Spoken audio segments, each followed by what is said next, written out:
The brain controls just about everything we do, so it makes sense to maximize its usage to help us to practice, learn, retain our information, and just about anything. So in today's episode of Art of Drumming HQ, I'm going to give you 10 ways to maximize your brain power during practice. The first one is involve your brain in your warm-ups. Warm-ups are usually slow and easy so as to prepare your muscles for that grueling practice session or workout. Hence, don't use a lot of brain power to execute. But involving the brain will give you a better and fuller warm-up. For example, if I'm warming up my hands, I'll add my feet into the mix playing odd groupings. This makes sure my brain is already working and is also warming up, and it will be better prepared to tackle your grueling practice session. Plan for every single practice session. If you know exactly what you're going to do in every practice session, this saves your brain from guesswork and decision making, and you'll be able to dedicate all of your brain power during practice to actually practicing, spotting mistakes, checking for accuracy, tackling tough coordinations or uncomfortable syncopations. I go more in depth in this earlier episode, so check it out if you want a detailed explanation. Always provide a reason. We sometimes forget a person's name and blame it on our lackluster memory. But if I were to give you $100,000 to remember that same person's name, you would remember it, and all I did was add a reason. So what is your name? My name? Yes, your name. My name is And with reason comes motivation through a series of complex processes happening in the brain. George Kotanowski, a chess grandmaster, could remember 1,000 of his past games, including the location of every single chess piece. But he would go to the supermarket and forget his loaf of bread. So, provide a strong reason to everything you practice. If not, why are you even practicing it? Always provide context. Similar to point 3, context helps us to retain information. And emotional context is the strongest. I will never forget the time I nearly drowned as a kid. My wife's birthday, my favorite movies, or the drum parts to my favorite songs. So put emotional context into everything you practice.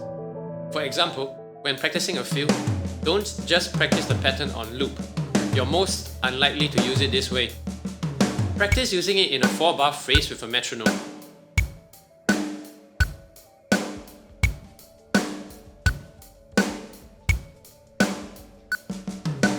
And better still, practice using it over your favorite songs.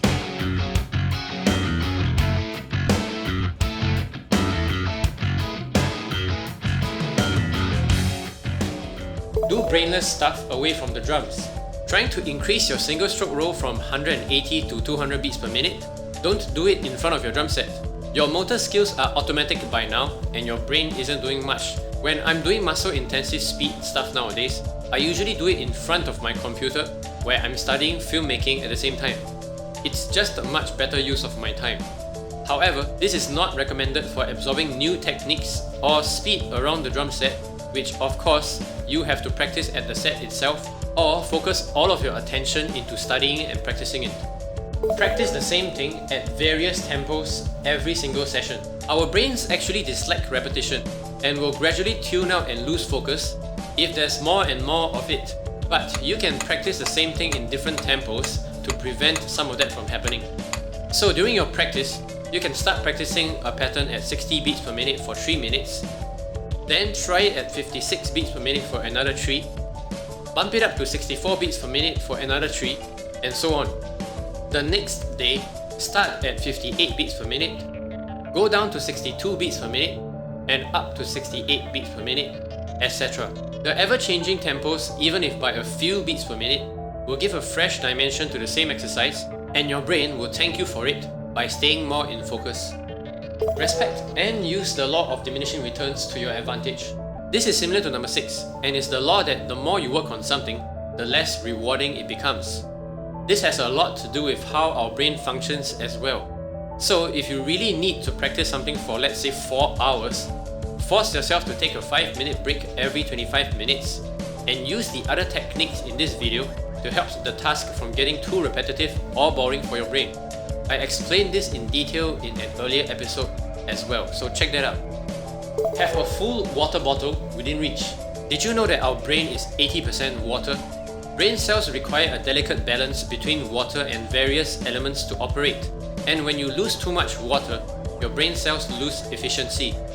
Dehydration impairs short-term and long-term memory function as well. So drink up if you want your brain to be more focused when you practice and retain everything after you're done. Simply keep a water bottle within reach at all times during your practice session. Get good quality sleep. Sleep is a period where the brain consolidates memories and all your daily experiences. It's like the brain is organizing and filing everything you experience during the day. So, if you don't sleep enough and your brain didn't get enough time to file and organize, it's going to have trouble retaining or recalling what you practiced, and you will find yourself losing the progress you made in the practice room just yesterday. So make sure you have enough quality sleep. And the last point is to train your brain. This last one is the ultimate hack. Our brain controls everything, so directly training and growing it will reap benefits to everything that we do. Mindfulness and meditation specifically isolate the mind and train its ability to focus and concentrate. Musicians have been found to possess better long and short-term memory when tonal stimulus is involved. Taxi drivers have a larger hippocampus, which is a part of the brain that facilitates spatial memory, including navigation. Professional gamers, particularly those who play first-person shooter games and real-time strategy, have been found to possess more powerful working memories. I personally used to play a lot of StarCraft 2 on a high level in Master League, and I've been practicing meditation for half a year and playing music more than half my life. Can I say it's benefited my brain and helped me practice better? Yes. There's certainly no harm in trying a few of these things anyway.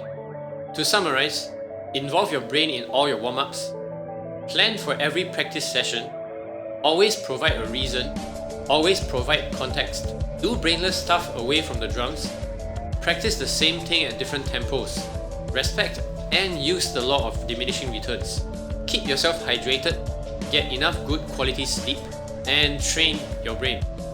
Was this episode helpful to you? I certainly hope so. Let me know in the comments below, and why. If you liked this episode, hit subscribe and support my Art of Drumming faction by becoming a patron. I'll see you guys at the next one.